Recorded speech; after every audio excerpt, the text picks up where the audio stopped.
socialized medical system doesn't work. My medicine only costs me €2 or $5. My doctor visit's super cheap and I have everything you need. And it's like, first of all, that's not true because people die waiting for this, die waiting for that service, are chronically ill, nothing gets fixed, so on and so forth. Aside from that, it's not free. Your insurance, your plan, your contract, your bloody signature. If you don't like the terms that an insurance company is offering, you know what you can do? Don't sign it. What's up, everybody? Welcome to No Limits with Dr. Thierry Jacquemin. I'm Dr. Thierry Jacquemin. We're going to talk today about a controversial subject. I've posted some little rants about this in the past. A lot of people responded well. Some people got rubbed off the wrong way. But, I'm the younger brother, so I'm kind of used to poking. So we're going to poke a little bit. We're going to expose. And this isn't going to be exclusive to the United States. We're going to do a little compare and contrast through very different healthcare systems, through very different patient insurance systems. And I'm going to show you that there is a lot of fuckery in both systems, right? I'm from France originally. I was born and raised in Brazil, so I'm sort of a bit international, right? I've been in the United States and I practiced in Miami for a long time. So I've kind of seen all of these different systems. I have a very high-end practice in Coral Gables in Miami, but as a lot of people know, I also worked for 10 plus years in a very busy emergency department. So I've seen all the extremes, medically, culturally, financially, you name it, right? I've seen different expectations. I've seen different outcomes that are a lot of times based on insurance, on income. We don't like to believe it, but it's true. On socioeconomic status, blah, blah, blah, blah, blah. So we're going to talk about some of these things, okay? First, let's talk about the insurance elephant in the room, okay? So, and by the way, I don't sit here pretending to have a perfect solution. If only I were that smart, okay? But we do have to talk about the fact that, number one, as of now, 2024, there's no perfect system, okay? Perhaps in the next few years, right, between drilling tunnels in LA and landing people in Mars, maybe Elon Musk will come up with something. But for now, Elon, if you're watching, hit me up and maybe we could do something, right? Because the reality is, it's important to realize that there is no perfect system. Let's take, for example, obviously we're not going to talk about individual companies because that isn't the point because the system is all the same.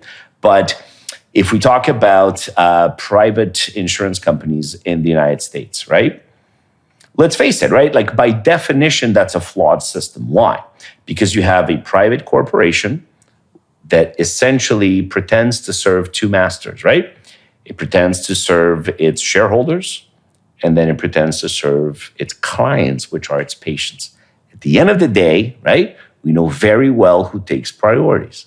Shareholders, right? That means what? That means that patients don't get a lot of times what they need, how much of it they need, and so forth, right?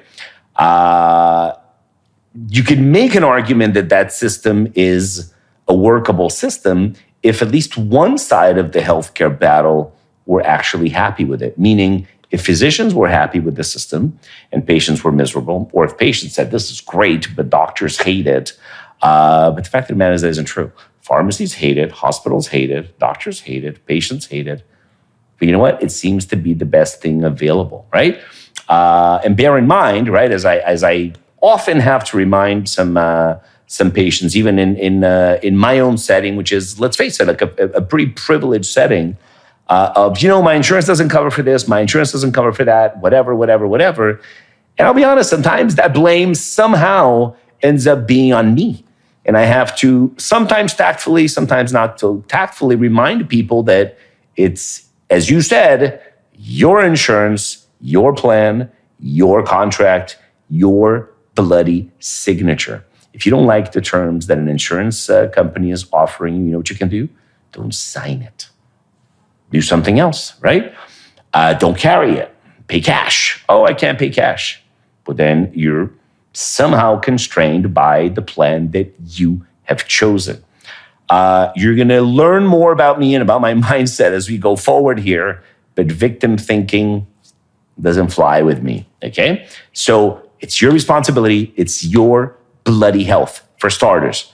Back to the issue of the system.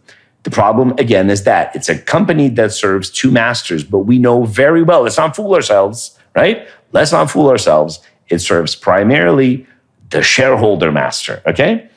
The other extreme, let's just take another example that we have in this country, which is, the government does contribute, especially to people who are of a particularly low socioeconomic status or past a certain age and so on. And that system can have some benefits. The problem is that it's not an infinite system, as we have seen, right? It's not a bottomless pit. So it does require discernment as far as what needs to be done, Now, let's compare that with the extreme of that, right? So as I said, I'm from France originally. France has a deeply socialized medical system. Socialized medical systems, the tactful word here is that they are bullshit. Socialized medical system doesn't work. The price paid, right? The pride of this whole thing is to say, well, look, my medicine only costs me €2 or $5. My doctor visit's super cheap and I have everything you need. And it's like, first of all, that's not true, because people die waiting for this, die waiting for that service, are chronically ill, nothing gets fixed, so on and so forth. Aside from that, it's not free, because people are contributing an ungodly amount of their salaries and their livelihoods to this, to the point that they're almost unable to pay for this, pay for that, pay for other daily expenses, life expenses, for the simple fact that it's being cared for. So as I say this in so many different contexts, there is no such thing as a bloody free lunch, period.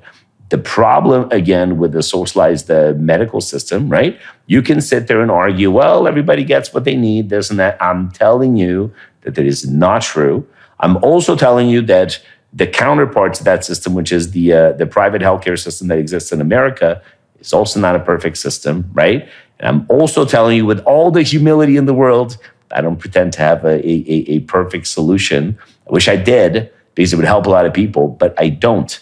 But hopefully somewhere in between those two systems, there can be something, right? A lot of people have come to basically say, you know what? Insurance is nonsense. I refuse to participate. I refuse to contribute. I refuse to pay. And I just work and I save my money and I control my money. And God forbid, when I need to pay for this, then I pay out of pocket. Because the reality of the matter is, I'm sure you can relate, or you know somebody who can relate. There are a lot of people who pay significant premiums for their insurance. And you go and off you go with your card, and you show your card and you think, don't worry, I have this insurance. I pay, $3,000 a month for myself and my family, and they don't cover a bloody thing, right? Now, there is a massive discrepancy in medication prices. Same medication, different countries will have differences of $5 one country, $300 another country if you're going to pay for it cash. That's insanity, right? That's absolutely insanity. I'm all for a free market, obviously. But at some point, you have to ask yourself, well, what the hell's the price of this medicine, right? If you're going to sell me this water bottle and it's $2 in one place and it's $600 in another place, I'm probably going to have some questions, right? And from the standpoint of quality, there's also discrepancies on both sides, right? I'll give you another example. I've worked in different contexts in different hospitals, some of which were private hospitals that were for-profit hospitals, and some of which were county hospitals that presumably are, there to serve the needs of the community and so on. And there are issues in both hospitals. Again, these are generalities. I've worked with amazing physicians and amazing staff at both facilities, so I don't want you to take this the wrong way, because again, there is not a perfect hospital. There isn't a perfect system. The point is, if humans are humans in any context, if you incentivize a human being to do something and there's a financial incentive, they're more likely to do a consultation, do the work, do this, do that. If people are salaried and it's the same whether they work 22 hours a day or 4 hours a day, you can usually guess what happens for most people. Are there exceptions? Of course, there's always exceptions on both sides. The point being, again, socialized medical systems do not work because they're predicated very simply on a concept of mediocrity and barely alive. If you know me for more than 5 seconds, you will know that I detest the concept of mediocrity and I detest the concept of barely alive. The point of your healthcare, the point of your health, the point of your longevity is not to say, well, I'm not completely messed up and I can take one step in front of the other, therefore I'm good. No, you're not good. The point is that you should optimize. You should optimize your health. You should optimize your brain. You should optimize your physique. You should optimize your emotions. You should optimize your family. You have to do all of those things all the time, every single day. And I'm going to say one more time, socialized medicine doesn't allow for that. It just keeps people right down the middle. I say screw the middle. Optimize yourself. Hopefully you got something out of this. Hopefully you will like it. You will share it. You will subscribe to the channel. Give me some feedback. Send me some messages, whether they're good, whether they're bad. If you want to say this video was amazing, if you want to somehow DM me the finger emoji, whatever works for you, but give us some feedback. Even if you hated it, still share it. Still send it to somebody else because hopefully somebody will get something out of it. I want to thank my sponsors, Power Boost, Smart Invest, Jungle House Studios, and Luxe Galore. See you later, my friends.